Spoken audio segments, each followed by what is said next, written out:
Hello, everyone. Thank you all for coming. This is the last of the Hanover series for this semester, and we have a very distinguished guest today. We have Dr. Daowei Zhang from Auburn University. He's the distinguished professor over there in the Department of Forestry, and he's also the associate dean for research at the Auburn University. So he has done a lot of work in forest economics. He has written a forest economics book, and he has done a lot of work in carbon program offset protocols and related areas. We are very honored to have him as a guest here. So I would hand it over to you. Thank you for coming. Okay, thank you.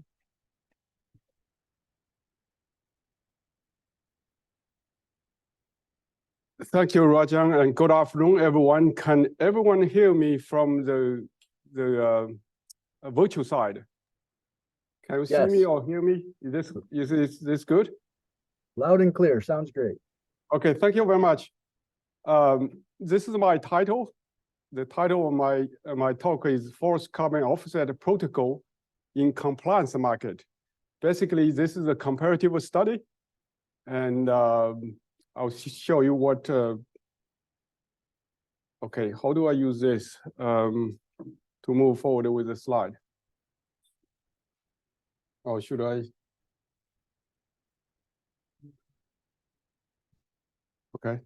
Okay, here we go. Thank you.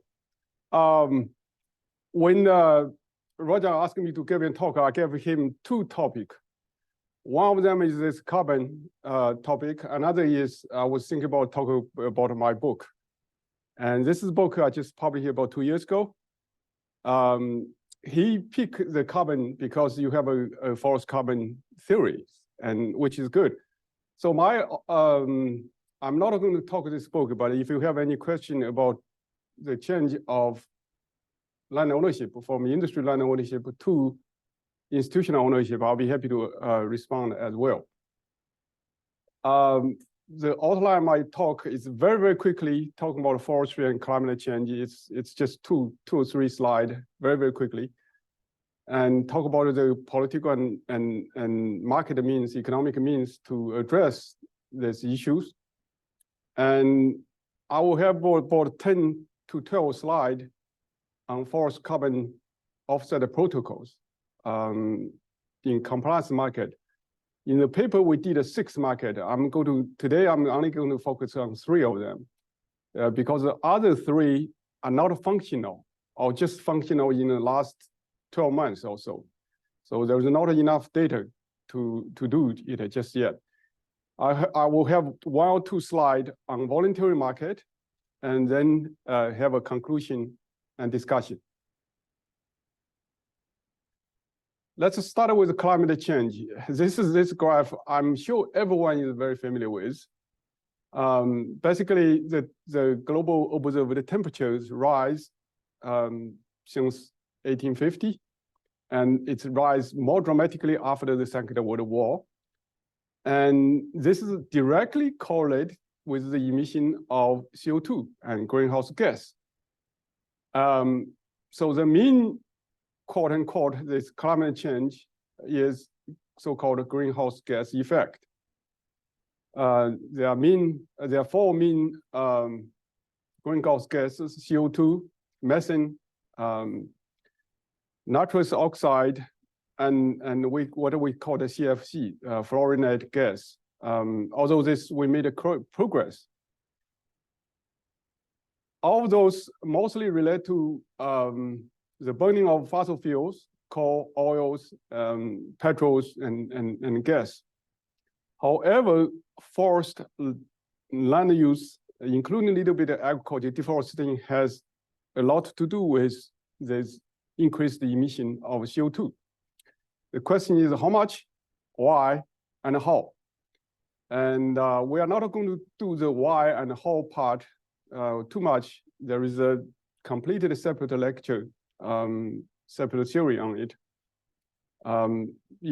It's basically dealing with the economics and politics of tropical deforestation, these types. But we're going to talk about it, how much is it? So that's related to us. So land use change There are two graphs over here. Any CO2 emission related to land use change, there are two parts. Let's first look at the right hand side. There is a gross emission from the land use sector, mostly forest sector, 25% from agriculture sector. Then there is also a gross removal from afforestation, reforestation, and improved forest management. The net of those two in the decades between 2010 and 2020 is about 4 gigaton of CO2 per year. So it's declining a little bit. You can see from the left of the graph, there was a peak in 1998. That was the Indonesia fire. Maybe we'll have another peak after this year because of Canadian fires, the big Canadian fire out of this.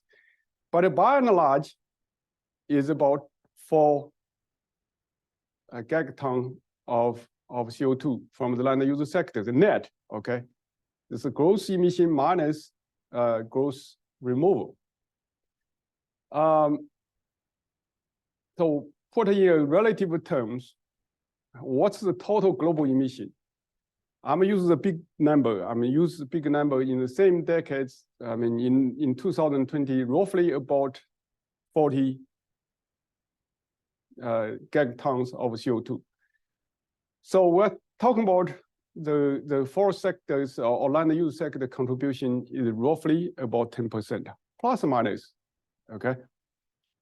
But if we go back 50 years and go back to 1960s, and the contribution of land use sectors is not 10%, but 40+%.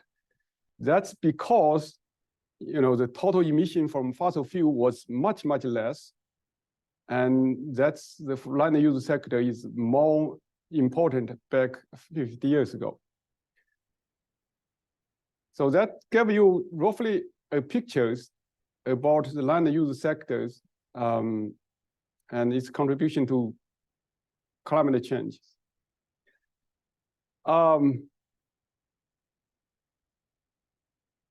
Climate change, economically speaking, is a true public good. It's not even a local public good. If we think about a watershed, think about a water quality, that may be a local public good. But climate change is a true global one. And economics dealing with public goods is several ways. Most of them try to get it to some kind of club goods and all common pool goods, and then even directly privatize it somehow, some way. So let me spend 1 second to explain the private goods and public goods aspect. This coffee we just bought is a pure private goods. It has rivalry because it has a price. It has excludability because if I drink it, nobody else can drink it.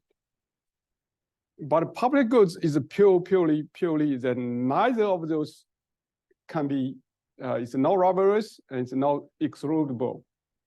In this sense, it's not possible for someone to package a climate and just bring them with home to their home and so on and so forth. And there is no price, at least not yet. So this is no rivalrous and no excludable natures implies the marginal price for every individuals, whoever emit the CO2s or any other greenhouse gas, the marginal price is practically zero. There's no price. However, the total cost to society, if you have lots of CO2 emission, all the total benefit to society, if you do not have enough emissions, is substantial. And therefore, society must do something with it through some kind of collective action. Whenever we see collective action, it's through politics. There's no way to avoid it. We have to think about how to do it. So here are the global society have tried various ways to do it. The first step is UNFCCC try to have this so-called nationally determined contributions. So basically makes the global public goods some kind of a club of goods is owned by countries, okay?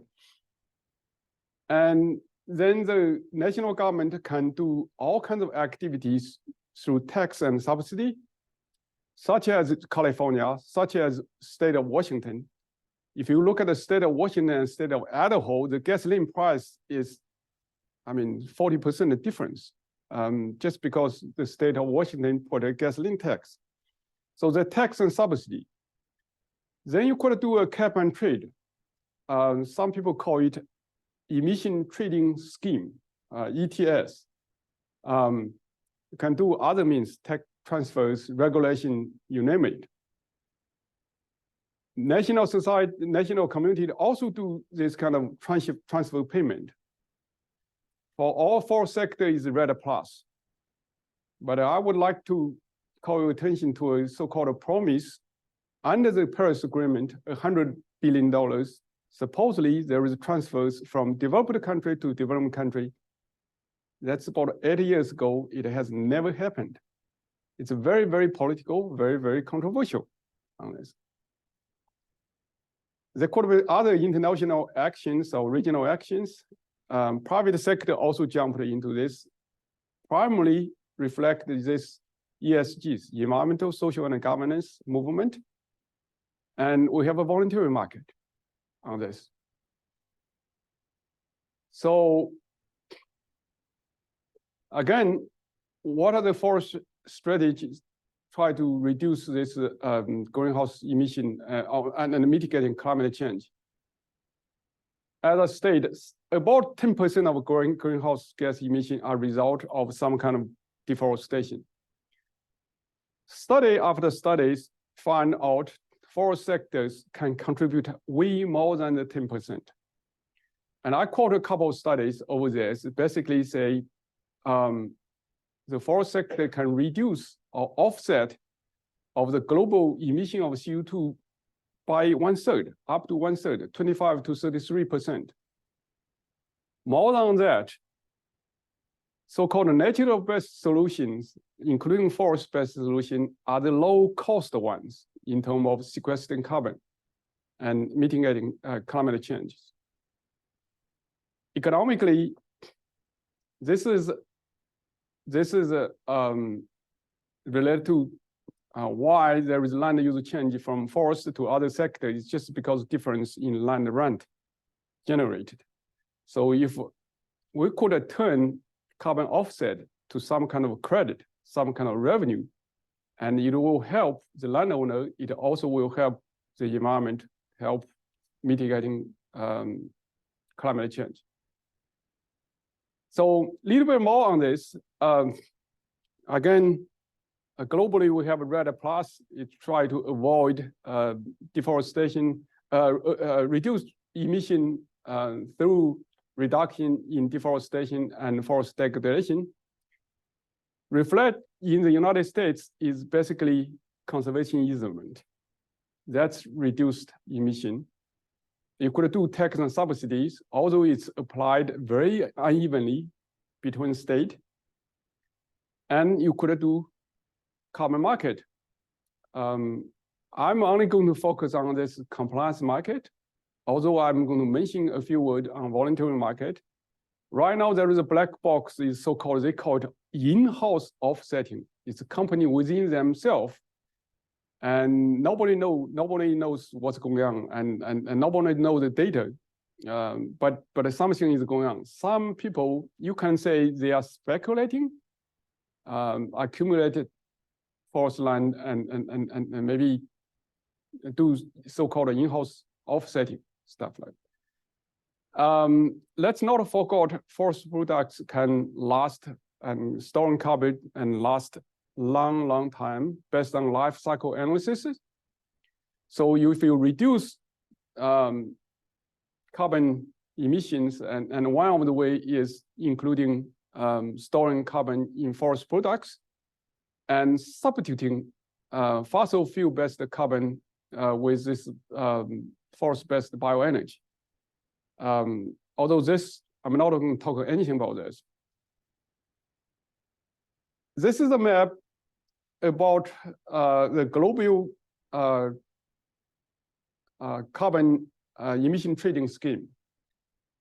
In total, there are 25, this blue line, there are 25 markets, big and small. For example, Europe is how European has one market. China, a very big country, has one market. California has, has its coverage.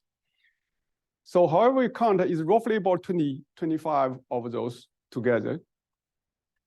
And this dark greens are those in consideration right now in development. And light blue is in a very beginning stage of development. In a nutshell, the functional compliance market, there are about 2,000, about 25 of them. Among those, 16 of those markets allow forced carbon offset. Europe, the EU trade scheme does not allow forced carbon offset, just as an example, okay? So those are the 16 of those, that's this study is about.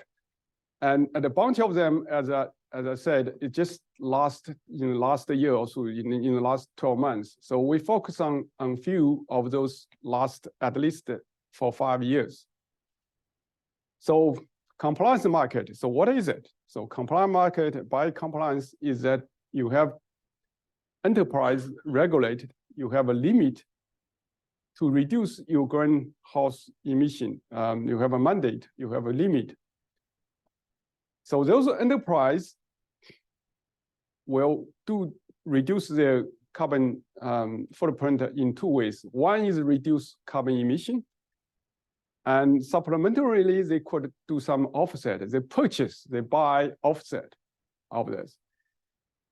And we all know forest carbon offset is any carbon stored in forestry activity relativity or relative to some kind of business as zero. If this kind of activity can be verified, and then some kind of credit can be, some kind of money can be paid for this.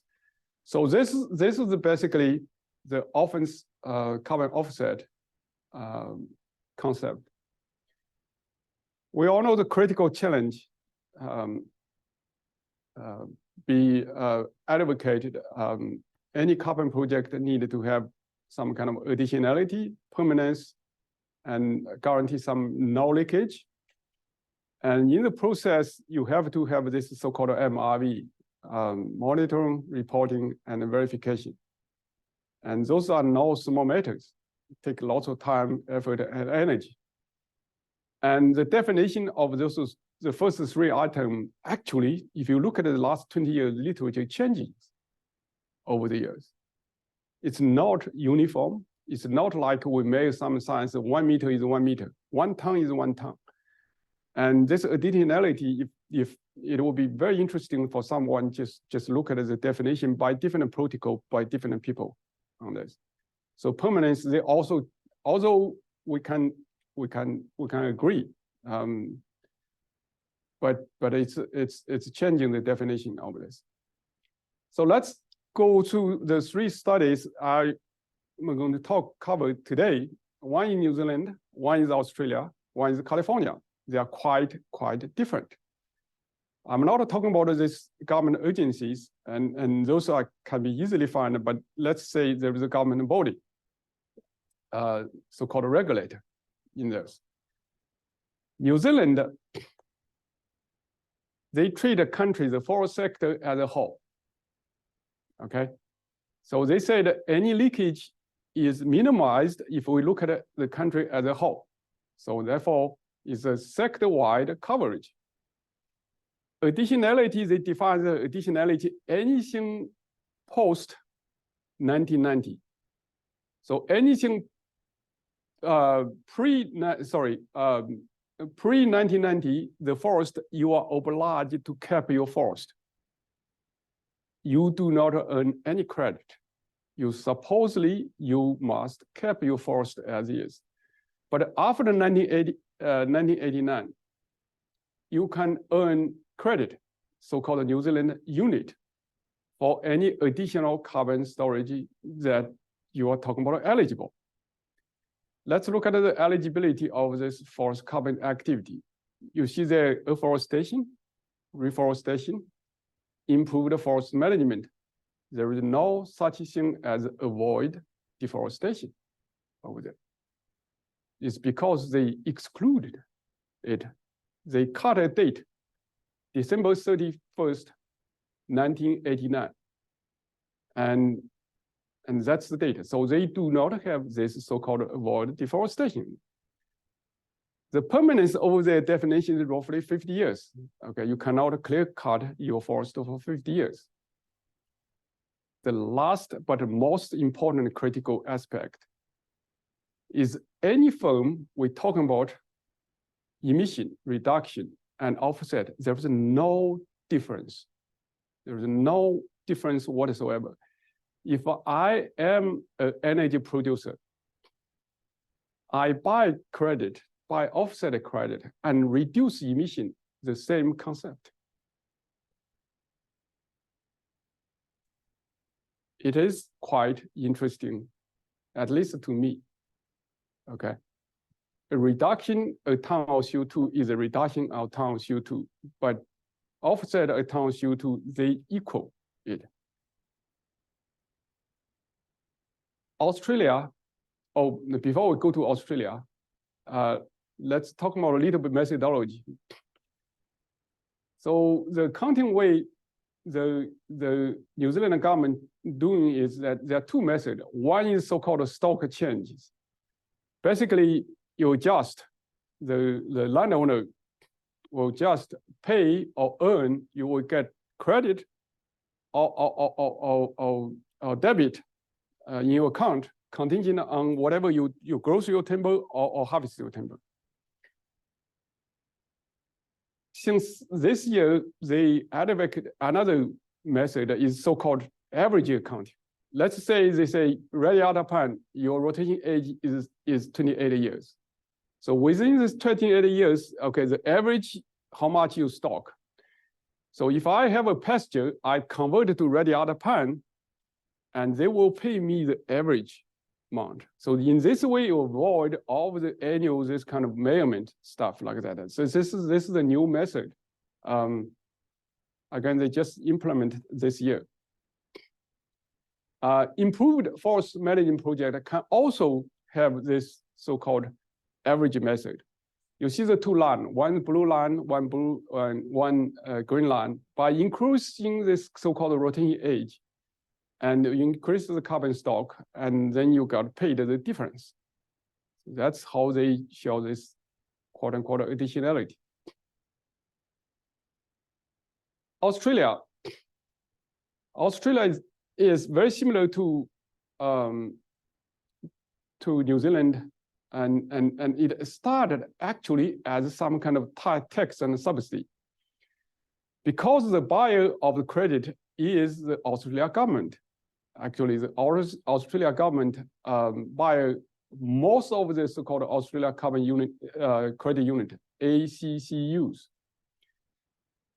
And Australia obviously treated the country as a whole, as one entity. They buy it, and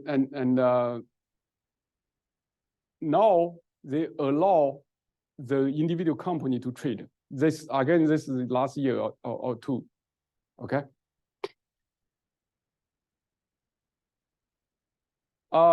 Interestingly, the project, look at Australia, it has afforestation, avoid conversion in this case. It has improved forest management, and it does not including reforestation over there. reforestation is expected, and that ensures this additionality over here. And there are some newer tests, some additional tests. Let me give you an example. This so-called avoid conversions. Australia is very, very hard for agriculture commodity. So a forest land can be easily converted to agriculture crop.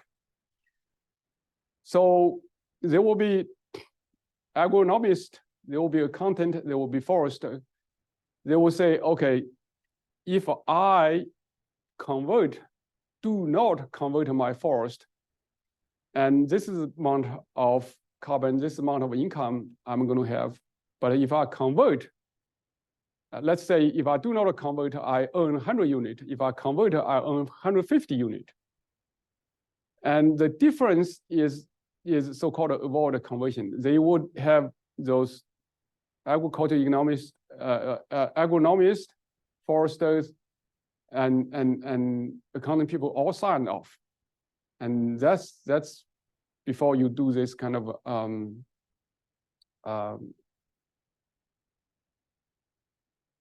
program over there. There is an issue about permanence. The defined permanence, there are two actually. One is 25 years, one is 100 years. I'm writing a paper because there is a discount. The discount says, okay, 25 years, you get 20% discount. Now this 20% implies the price. There is a change in price in 20 years and 25 years. Obviously, 25 years is 100 years over here. And this 20% discount is actually artificial. It's not scientific. And that's my argument on it. Okay.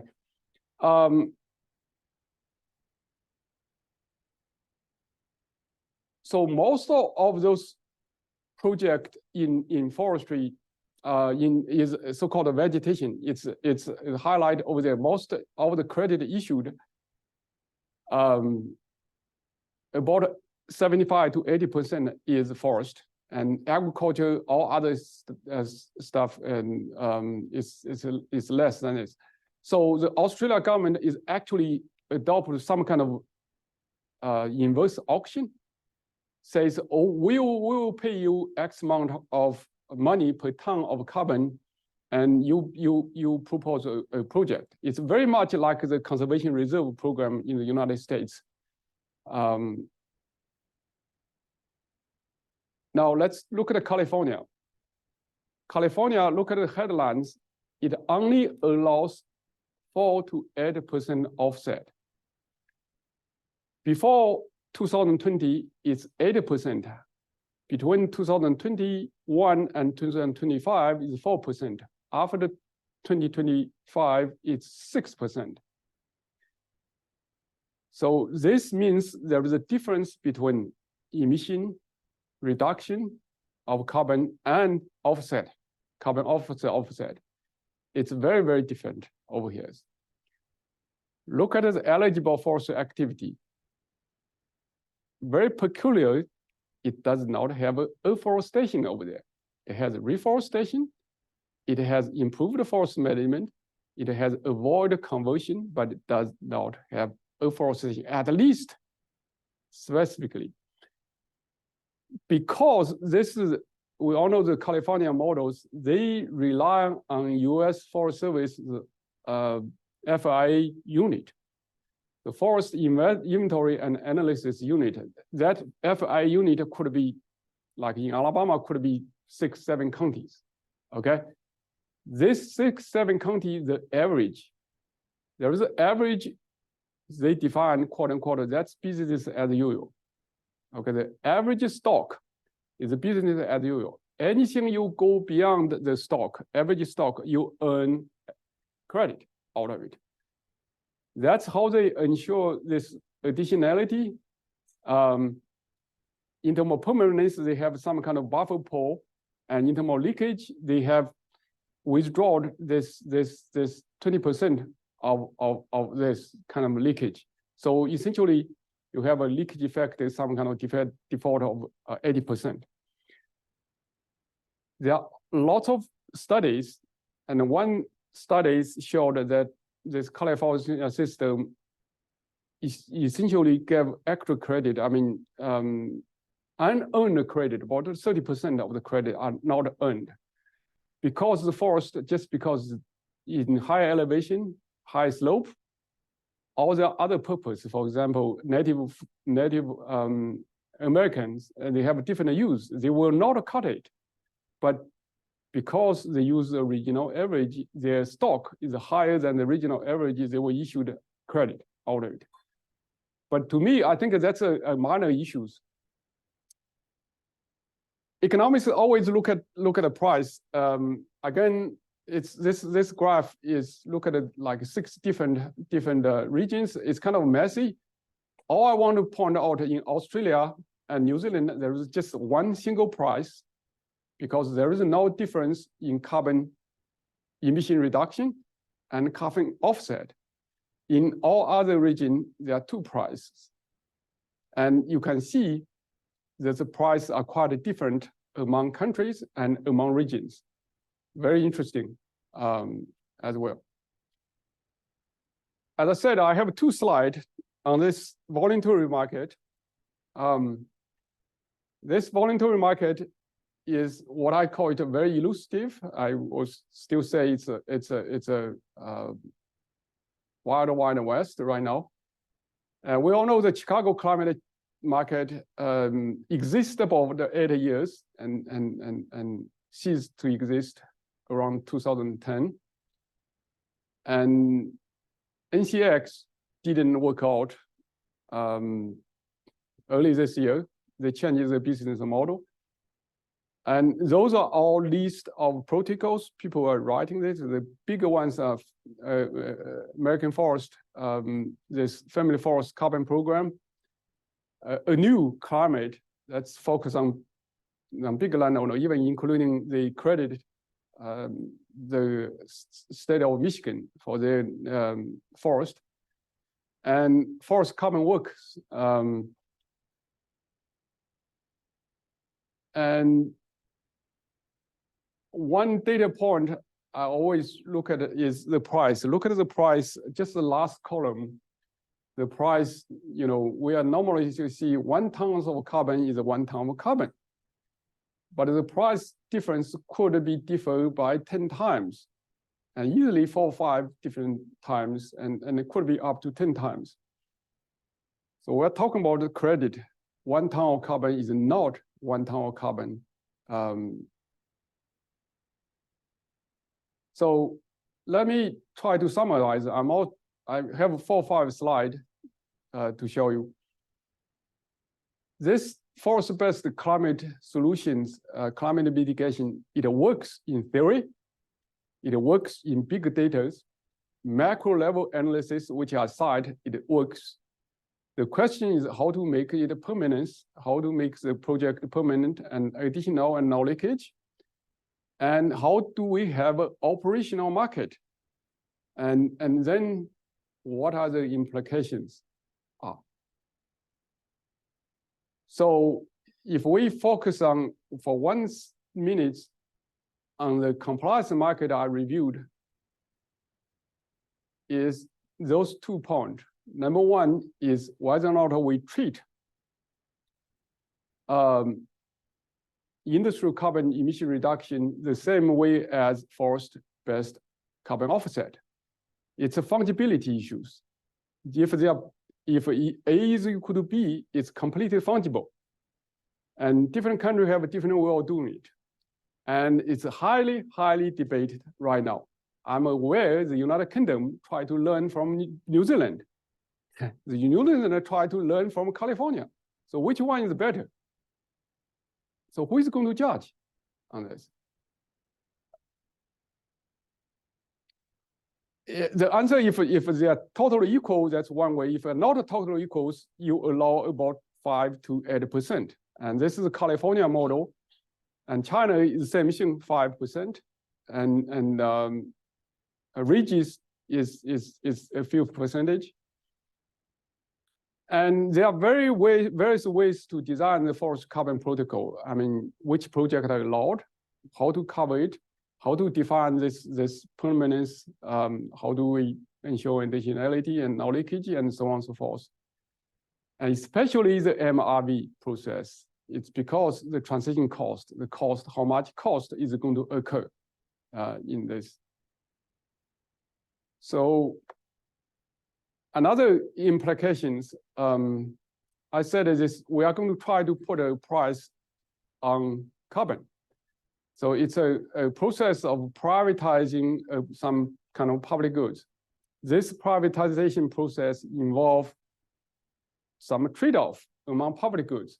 For example, CO2 versus biodiversity versus water quality, these issues. It also involves trade-off among private goods and public goods.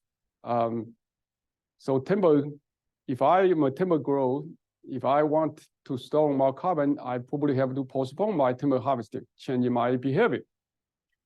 What about timber and steel? What about mass timber? And it is a complicated and economic and political issues. Going back to the compliance market, I have a theory, basically, the compliance market works because it has the government backing of it. It has the credibility. Now, if it works well, it should work pretty good. The voluntary market, my feeling is a wild west right now. There is no rules, and the rule changes all the time, and it's a competition. I personally, I was approached by at least 2 protocol writers. Basically, they try to write a new protocol. There are enough program, but they want more of those. Eventually, what I think is this kind of voluntary market will lead to some kind of a compliance market. So this compliance market could have some kind of sectoral approach by region or by state, and it may work in this country and in other countries. My last slide is that today we only covered very little about so-called climate smart forestry, and item number 4 over here is, I'm fully aware Michigan State University, this department is ahead of the curve. You have a forest carbon program, which some of my students have actually taken your online course. I would like to congratulate you for leading this, but in my view, climate smart forestry should include all of those, start with a 2-way street, not only mitigation, but adaptation, and should include climate smart forestry. That's silviculture economics to me. Timber products, we talk about timber products, carbon reduction and bioenergy. And they must be a carbon market offset, the market part, and compliance market is just part of it. And then, moving forward. So I appreciate what you have done. You ahead of the country or other program, and that's to your credit. That's pretty much all I'm going to cover today. I'll be happy to answer any question you might have.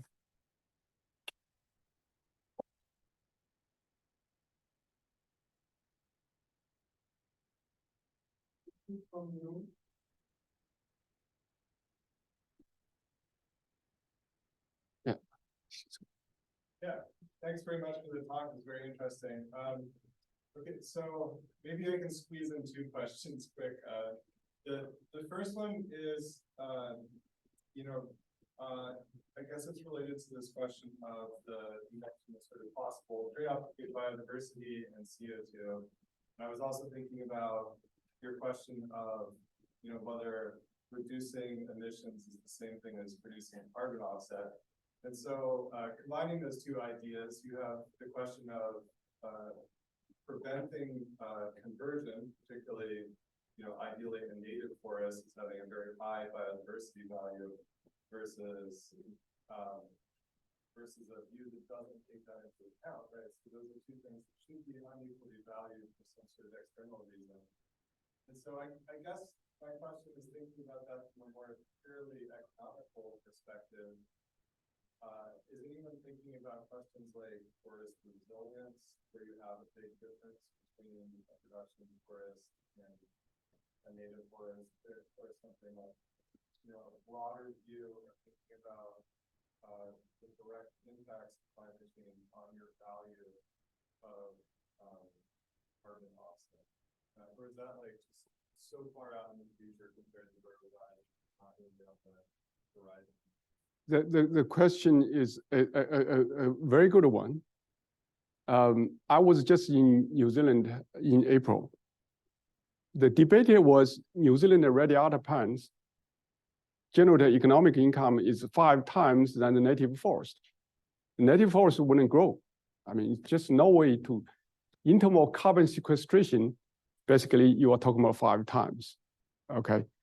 So pasture land grow 5 times versus you have native forest over there, maybe just on the edge of the farm, and you try to avoid any deforestation over this.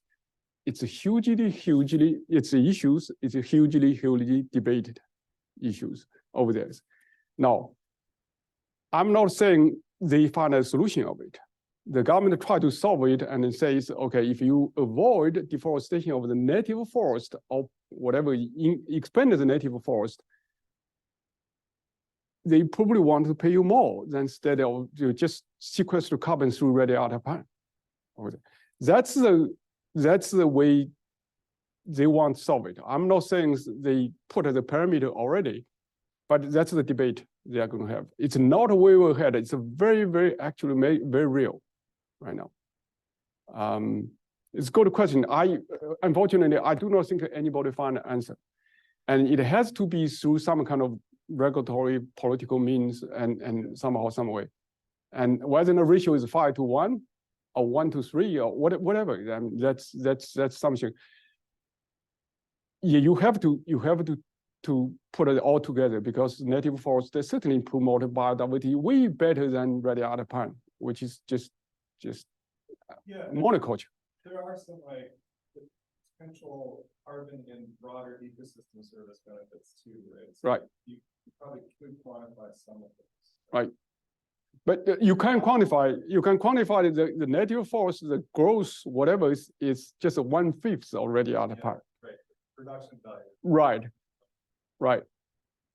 But it's something we probably need to parameterize, find the parameters, find the trade-off to encourage landowners to not only produce the carbon through red otter pine, but also maybe through native forest and gain very little carbon value, but also increase the biodiversity. That's the trade-off we're talking about. Okay, I think let's take a question from Mike. Can you read that?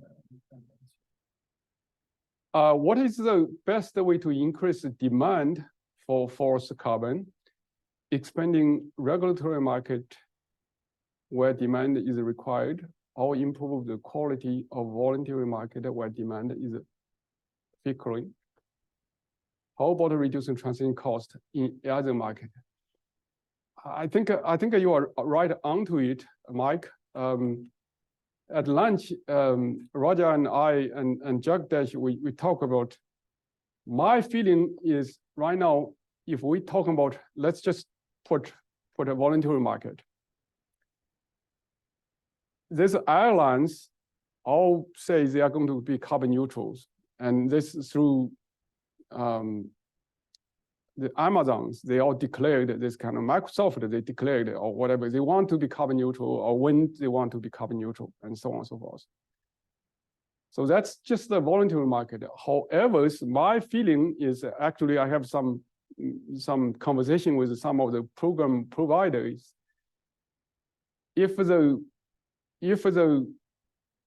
final consumer, final demanders, demand for carbon credit is, let's say, $100. What trickle down to the landowner is maybe just 10% of it. $10, $15, 10, 20% of it. So what's in between? It's the MRVs. It's the transition cost we talk about. It's the monitoring, reporting, and verification part. So how do we reduce that? I mean, it's a various way. The governors, they have a alliance to try to reduce that. And we have a project in urban small scales to try to increase the accuracy and reliability of carbon credit, and through some kind of measurement, whatever is a satellite, drones, and all verification that can reduce this transaction cost. It will work, reduce the transaction cost. It obviously will help the bottom line landowners side. Now, go back to your first question, part of question. What is the best way to increase the demand for forest carbon?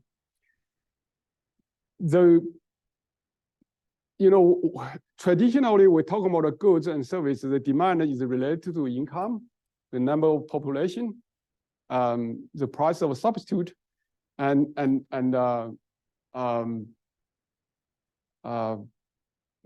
consumer preference, taste, these types. I think we're doing the demand with, I mean, like climate change is an increase of scarcity to me. The clean airs without a CO2, without a greenhouse gas concentration is becoming increasingly scarce and be realized by more and more people. And that's the way to increase the demand. So citizens put pressures to private company and to government and through NGOs and to NGOs, and that's the way to increase demand. Now, through education, you could say, okay, just make sure everyone understand the increasing scarcity of climate without a CO2 concentration.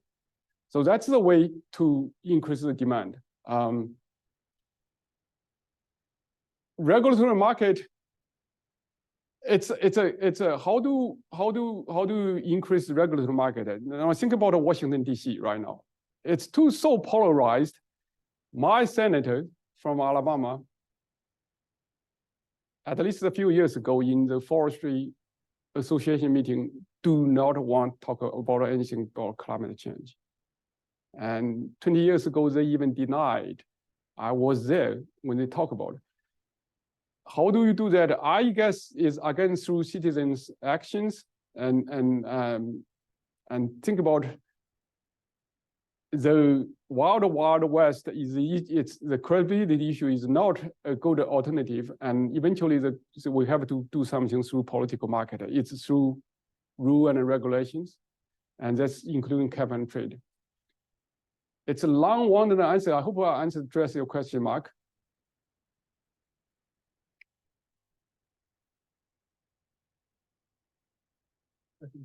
Okay.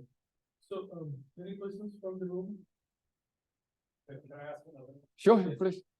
I want to ask about water, actually, and particularly the effect of water and climate change. So this is all motivated, CO2 markets are ultimately motivated by acting on climate change. And of course, that has a major effect, but it's not the only effect. The other big one is transpiration, like energy transformations that forests enact locally.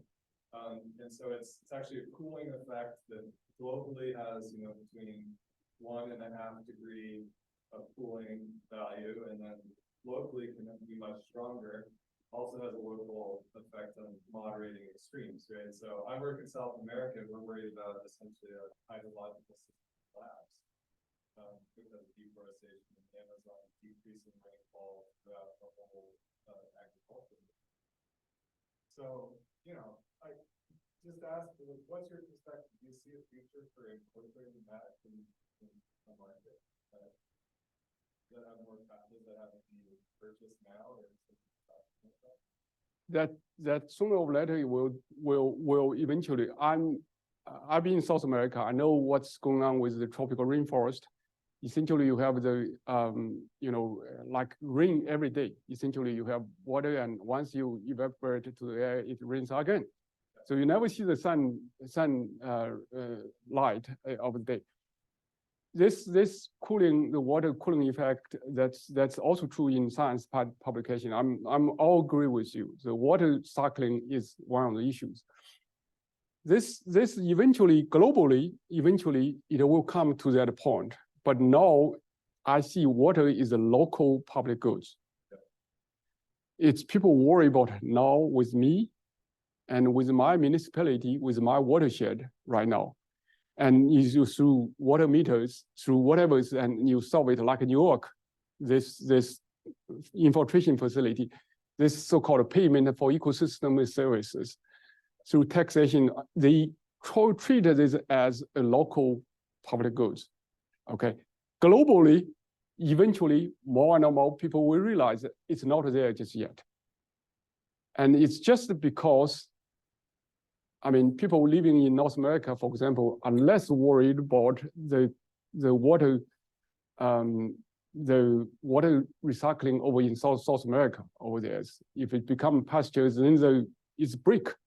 The water cycling over there, they're less worried, but we do worry about deforestation though. We do say, well, please do not deforest the Amazons, but eventually there could be a market globally says, you know, one region could, you know, pay other region for keep their forest or somehow.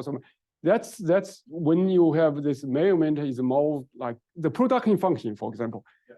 Ecuador knows it's water coming from the other side or Amazon, let's say Brazil.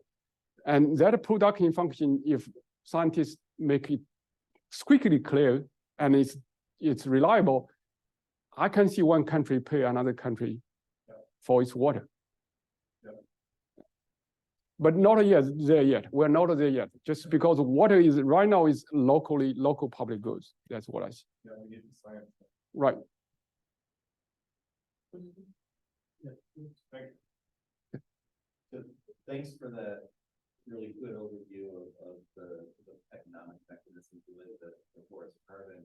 So if you were to design an economic system from scratch to really leverage the power of forest and wood products as climate solutions, what are some of the elements that you do that?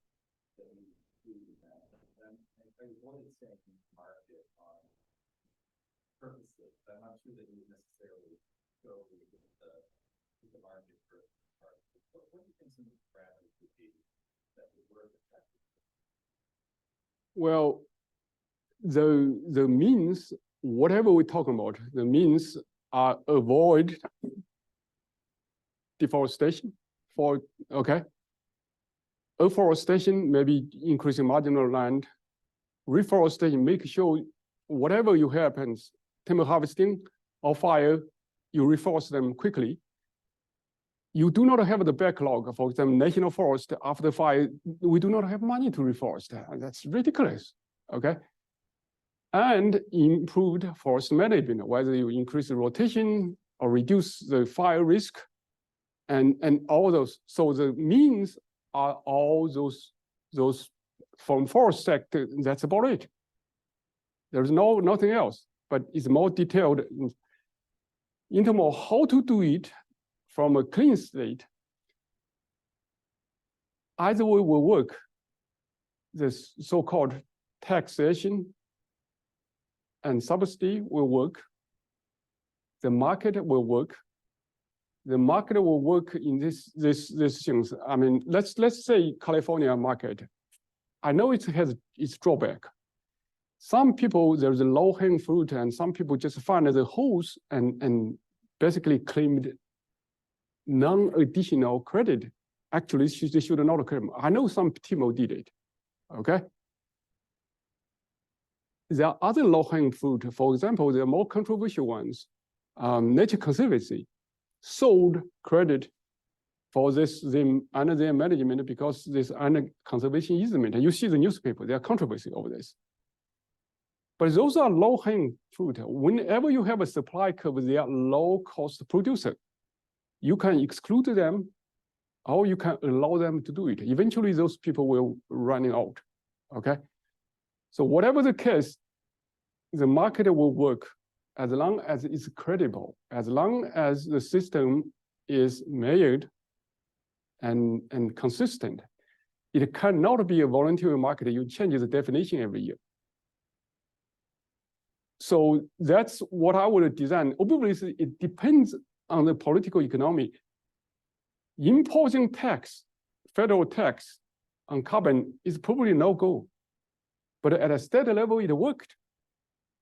I mentioned that the state of Washington imposed a carbon tax. But the neighboring state, Idaho, they couldn't do it. So it depends on, either one will work, but all I want is consistency. And in terms of tax and subsidy, for example, all landowners, private landowners are subsidized through conservation reserve program, through other government program, through other means, payment for ecosystem service. And if they could improve their forest management, increase their land rent generated from forestry activity, it will work as well. So all I'm saying is be consistent somehow. If I have the, say, if I'm the person have the power, who have the power to do this, I will be consistent. And obviously I would have a public hearing, public debate with my methodology and pass it and just go with it. Nothing is perfect. No methodology is perfect, but as long as you stick with it, and eventually you will be able to reduce greenhouse emissions through this forestry activity. Did I answer your question? Yes, it seems like a variety of approaches. Yeah. But whatever you do, be consistent. Wait. Well, consistency at what level? I guess. Well, what I'm saying is that let's say we do a compliance market. If we were the elected whatever interest group, if we were legislature, we're debating it. Okay, let's make it be transparent. The methodology be scientifically sound, be transparent, and went through a process. Cannot be a black box. One of the company, I push it. They just do not tell me how they calculated their carbon credit. And some of you may have the same experience. That cannot work. Consistency and be scientific and public process. And even if you make a mistake, stick with 10 years and then you can modify it later on. Something like that. So we have a question from Larry. So he sent me a text. I think he cannot maybe joining from phone. So he's asking, what advice do you have for companies and others trying to navigate the wild west? Be the most powerful one. That's how I would. If I were one of them, I want to be the most powerful ones. And then you can dictate the rule. I'm not dictate, but you can rule the land. So that's whoever the dominant player is. If it's kind of a cynic view of I mean, if it's a completely wild west. I mean, whoever have the more power and you could protect your property, right? You can protect, you can survive, you can prosper. But if the smaller one, you got probably conquered somehow, somewhere, right? So everyone wants to be the bigger one. But ideally, I personally do not promote it. I promote rule and regulation, and that's what I hope we have. That's why I hope we have a reliable, credible compliance market. Anyone? Yeah. So if not, I think we are right at time. 4:30. We will be having more discussions and without first. So we are going to get dinner. I would like to invite everybody to join us for food and drinks and then, discussion. So anybody in the Zoom, if you want to come, we are going to Harrison, Roadhouse, so you can come there for dinner and, we'll discuss with, Dr. Zhang. Thank you. Thank you very much.